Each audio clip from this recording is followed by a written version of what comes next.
Good afternoon, I'm Sean Yao and this is One News Now. Malacanang says the Cordillera region's critical healthcare capacity has reached the moderate level due to increasing COVID-19 cases in the area. Maricel Halili joins us live from Mandaluyong to tell us more about this. Hi, Maricel. Is the government considering imposing stricter quarantine classifications in the region? Hi, Sean. We're still waiting word from Malacanang about the possible stricter community quarantine, especially in those areas that you mentioned, where a new variant of COVID-19 has been discovered. Presidential spokesperson Harry Roque mentioned during his press briefing earlier that this afternoon they will be having a meeting with the other members of the Interagency Task Force for the management of emerging infectious diseases. And so they will decide what will be their recommendation to President Duterte. All right, and after the recommendation, when can we expect the IATF to announce these new quarantine classifications, at least for the month of February? Presidential spokesperson Harry Roque could not tell us earlier when will be the next talk to the public of President Duterte. But for sure, they will be announcing the new community quarantine classification before the end of this month. All right, now we've also seen or heard of other areas that have increasing COVID-19 cases. Can we ascertain at this point if this is because of the UK variant? There is already, of course, a local transmission. Well, if we base it from the statement of the health department as well as Malacanang, they still cannot tell us whether or what's the source of this new variant of COVID-19 cases. The investigation is still ongoing and we're still waiting for the result of this investigation, whether there's already local community transmission, especially in Bontoc in Mountain Province. All right, still waiting on that as well. Right alongside you now, what did spokesman Roque have to say on Duterte allowing medical schools to resume limited face-to-face classes? Is this only for specific areas or is this across the board?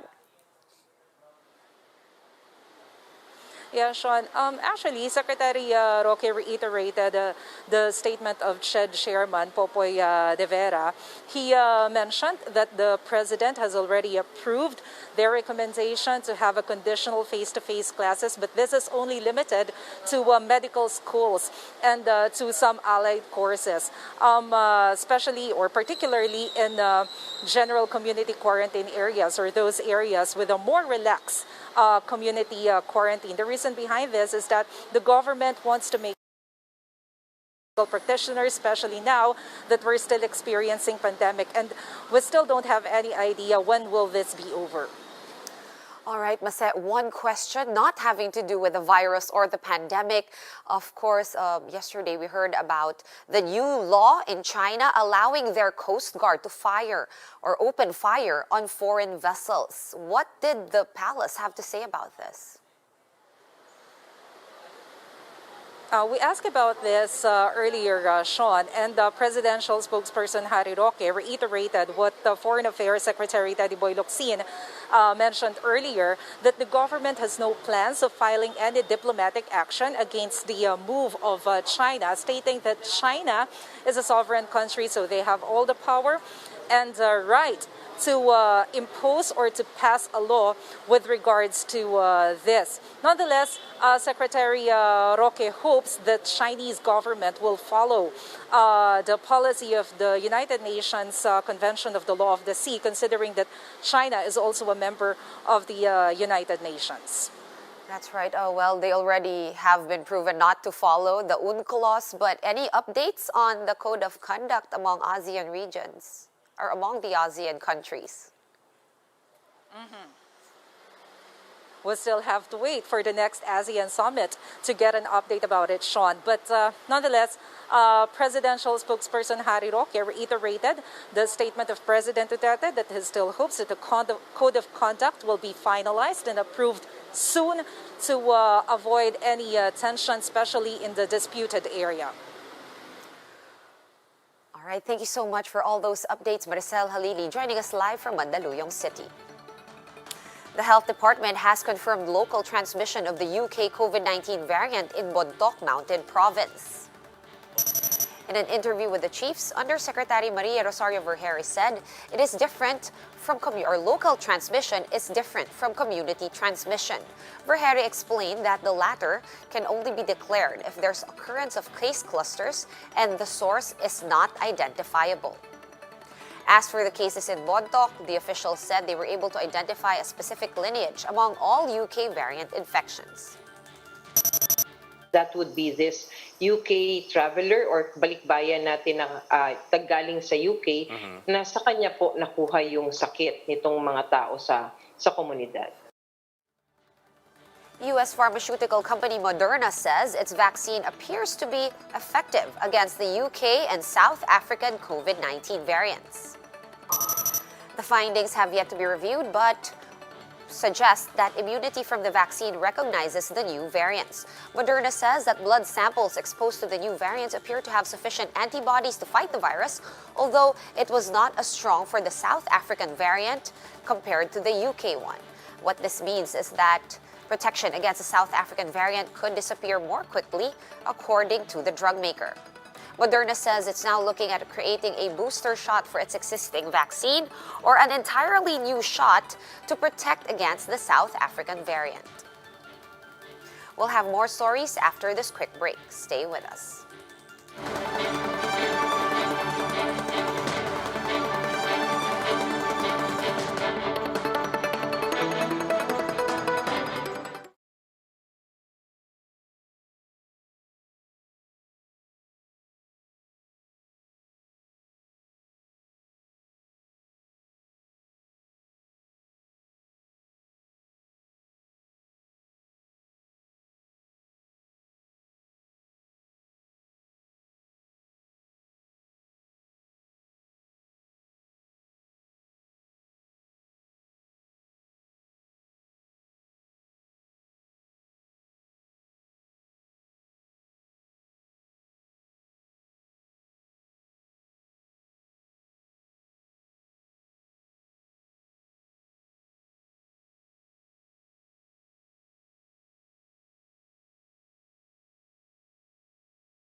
You are still watching One News Now. I'm Sean Yao.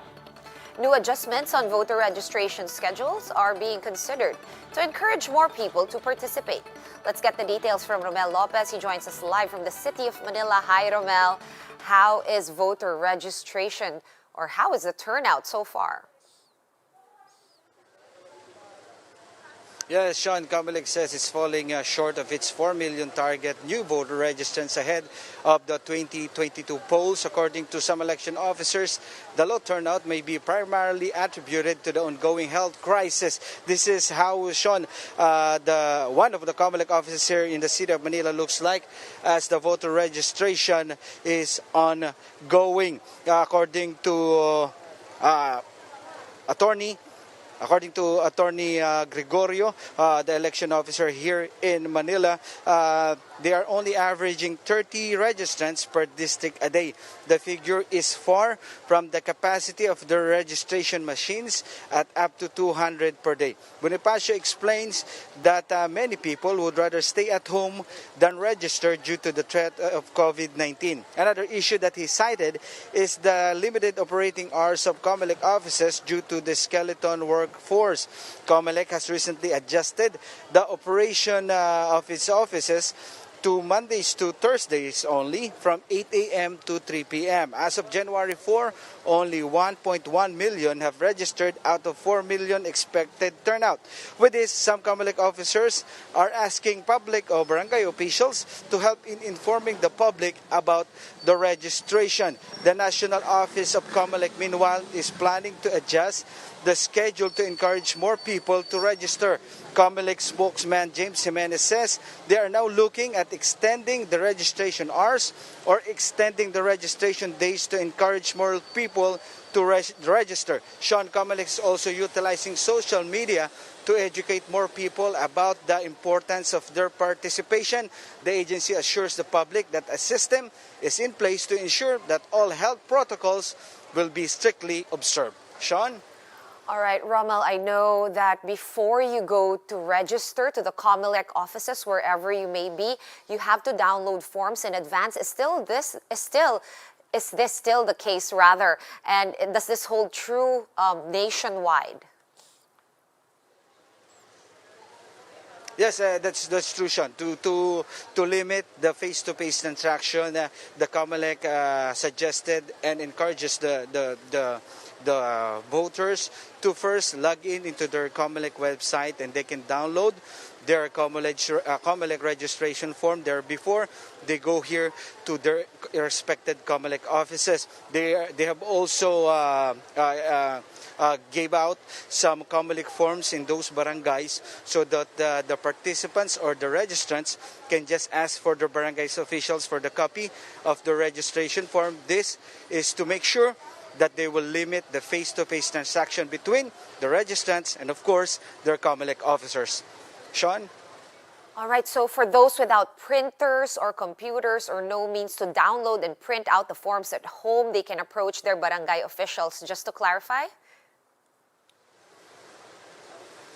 Yes, that's true, Sean. Because these Comelec officers are doing right now, they're encouraging and they're asking the help of the barangay officers to disseminate the information that there is an ongoing voters registration now, and to help the voters and to encourage them to come here, they are handing out these forms in some barangays. Sean.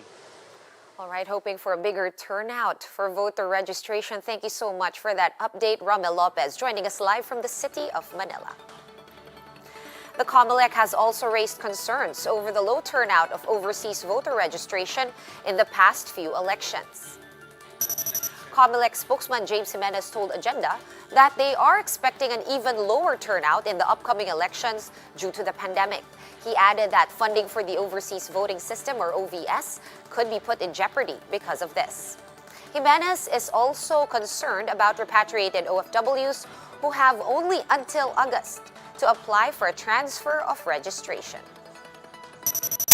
There's always a threat na, wala namang bumoboto dyan, di wag na natin pondohan yan. Correct. So, and for the last few elections, this has been a real sore spot for the Senate, especially.